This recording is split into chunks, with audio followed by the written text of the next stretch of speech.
விவரம் தெரியாத வயசுல பழகுன பசங்களை இப்ப ஸ்கூல்லாம் போய் விவரம் ஓரளவு தெரிஞ்ச பிறகு அவங்க அப்பா அம்மா சின்ன வயசுல உங்க 2 பேரையும் தான் கட்டி வைக்கலாம்னு நாங்க பேசிலாம் வச்சிருந்தோம்னு சொல்றதை கேட்டு அவங்க 2 பேருக்குமே செம ஆக்வர்டா ஃபீல் ஆகிட்டு இருக்கு.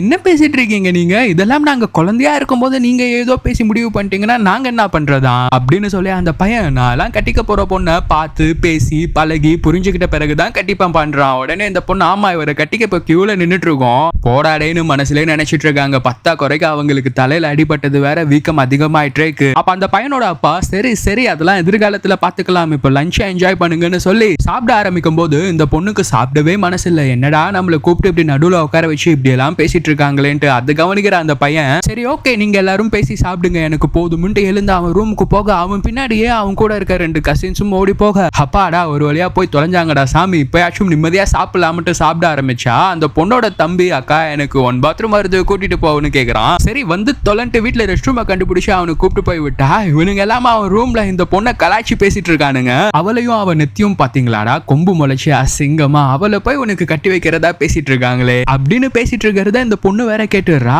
கேட்டு என்ன பண்ணாங்கன்றத அடுத்த பாட்டுல பாப்போம். மீண்டும் சப்ஸ்கிரைப் பண்ணாம பாத்துட்டு இருக்கவங்க சப்ஸ்கிரைப் பண்ணிக்கங்க.